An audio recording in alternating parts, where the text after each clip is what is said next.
Nakakagulat talaga ang ginawa ng isang simpleng Pilipino na halos walang ingay na binaybay ang buong bansa gamit lang ang sariling mga paa. Habang abala ang marami sa social media trends, celebrity issues at viral challenges, isang Pinoy mountaineer pala ang tahimik na sumusulat ng kasaysayan. At ngayon, buong mundo na ang napapatingin. Si Claro Lito de Viterbo Jr., mas kilala sa outdoor community bilang Mr. LNT, ay opisyal ng nakapagtala ng Guinness World Record matapos niyang lakarin ang buong Pilipinas mula pinakadulong norte hanggang pinaka-southern tip ng bansa. Mula Mayra Ira Point sa Pagudpud, Ilocos Norte hanggang Tinaca Point sa Glan, Sarangani. Halos 5 buwan niyang nilabanan ang init, ulan, pagod, injury at panganib sa kalsada para matapos ang imposibleng misyon. Pero mas nakakagulat dito, hindi pera, kasikatan o sponsorship ang pangunahing dahilan ng kanyang paglalakad. Ang dala niyang mensahe ay tungkol sa kalikasan, disiplina at respeto sa mga lugar na dinadaanan natin. Habang ang iba ay naghahanap ng shortcut sa buhay, si Lito de Viterbo literal na naglakad ng libo-libong kilometro para ipakita kung gaano katatag ang Pilipino kapag may malinaw na misyon. At habang dahan-dahang kumakalat ang kanyang kwento online, maraming Pilipino ang napapatanong ngayon, paano nagawa ng isang tao ang halos imposible? At bakit parang ngayon lang siya tunay na napapansin ng buong bansa? Sa panahon ngayon na halos lahat gusto instant fame, instant money, instant success. Isang 55-year-old na Pilipino ang biglang gumising sa damdamin ng maraming tao matapos niyang patunayan na may mga pangarap na hindi minamadali. Nilalakaran. Si Claro ay hindi basketball superstar. Hindi rin artista, influencer o politician. Isa lamang siyang mountaineer at environmental advocate na matagal nang gumagalaw sa outdoor community. Pero nitong nakaraang mga buwan, tila biglang nag-iba ang tingin ng publiko sa kanya. Matapos makumpirma na siya ang bagong Guinness World Record holder para sa fastest crossing of the Philippines on foot. Imagine inyo ito. Hindi lang simpleng fun run o weekend hike ang ginawa niya. Ang tinawid niya ay halos buong katawan ng Pilipinas. Mula sa matinding init ng Northern Luzon hanggang sa mapanganib at mahahabang kalsada papuntang Mindanao, araw-araw niyang binubuhat ang sarili niyang katawan habang unti-unting inuubos ng pagod ang kanyang lakas. Mahigit 2,000 kilometers ang nilakad niya. Aabot sa 147 days ang kanyang biyahe. At sa bawat araw na lumilipas, hindi lang paa niya ang sinusubok, kundi pati isip at puso niya. Marami sigurong nag-iisip na adventure lang ito. Pero habang lumalalim ang kwento ni Lito, mas lumalabas na hindi ito tungkol sa simpleng world record. Isa pala itong mission. Kilala si Lito bilang Mr. LNT o Leave No Trace Advocate, isang environmental philosophy na nagtuturo ng responsibleng paggalang sa kalikasan. Sa madaling salita, gusto niyang ipaalala sa mga Pilipino na ang bundok, dagat, kagubatan at mga trail ay hindi simpleng tourist spots lang. Mga buhay na lugar ito na kailangang alagaan. Kaya habang naglalakad siya sa iba't ibang probinsya, hindi lang siya simpleng traveler. Para siyang gumagalaw na simbolo ng disiplina at malasakit. Kada hakbang niya, may mensahe. Kada kilometro, may sakripisyo. At dito mas lalong humanga ang marami. Dahil sa totoo lang, mas madali sigurong sumuko kaysa gawin ang ginawa niya. Isang injury lang, isang aksidente, isang araw ng matinding pagod. Pwedeng matapos agad ang lahat. Pero tuloy pa rin siya. Tahimik. Walang malaking media coverage, walang entourage, walang luxury support system, pero tinapos at nang tuluyang kilalanin siya ng Guinness World Records, parang biglang natauhan ng maraming Pilipino na may mga modernong bayani pa palang hindi kailangan ng spotlight para gumawa ng makasaysayang bagay.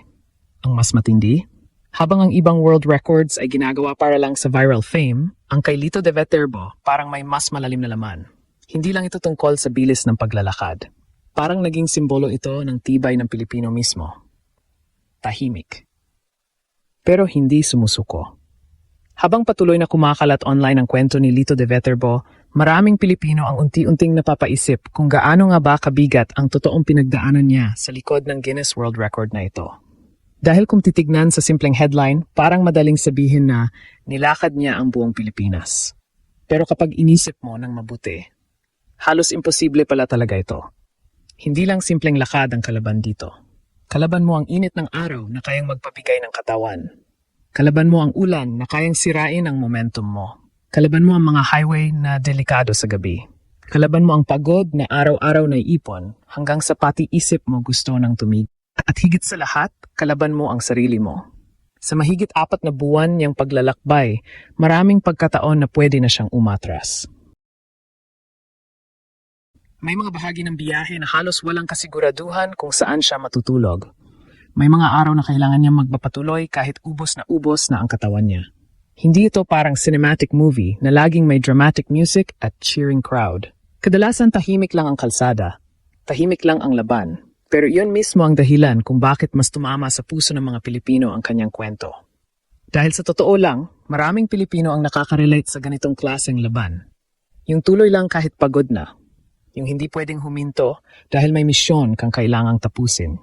Yung kahit walang pumapalakpak habang ginagawa mo ang trabaho mo, nagpapatuloy ka pa rin.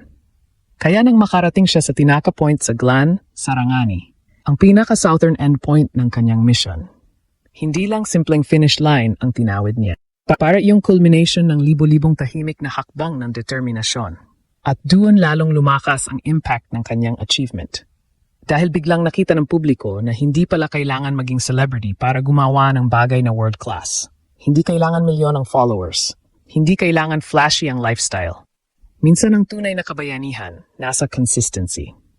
Isa pa sa lalong nagpabigat sa kanyang kwento ay ang environmental message na dala niya sa buong biyahe.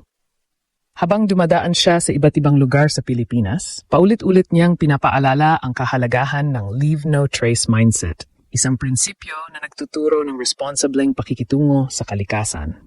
Sa panahon ngayon na maraming bundok at tourist destinations ang nasisira dahil sa kapabayaan, naging mas makapangyarihan ang simbolismo ng kanyang paglalakad.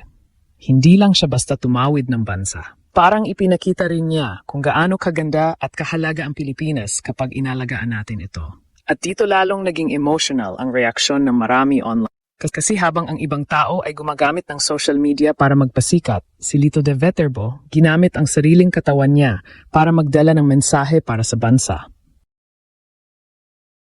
Hindi yabang, hindi clout, kundi purpose. At marahil yon ang pinakanakagulat sa lahat. Sa isang panahon na puro ingay ang mundo, isang tahimik na Pilipino pala ang kayang gumawa ng kasaysayan na hanggang ngayon, hindi pa rin lubos maisip na marami kung paano niya kinaya. Sa huli, hindi lang Guinness World Record ang iniuwi ni Lito de Viterbo para sa Pilipinas. Mas malaki pa ron ang naiwan niyang mensahe sa mga Pilipino. Sa bawat hakbang niya mula Ilocos hanggang Sarangani, ipinakita niya na may mga pangarap na hindi naabot sa bilis, kundi sa tibay ng loob. Habang maraming tao ang naghahanap ng madaling daan, pinatunayan niyang minsan ang tunay na tagumpay ay nanggaling sa tahimik pero tuloy-tuloy na laban. At ngayon, habang unti-unting nakikilala ang kanyang pangalan sa buong bansa, isang bagay ang malinaw, may mga ordinaryong Pilipino pa ring kayang gumawa ng pambihirang kasaysayan na kayang gumulat sa buong mundo.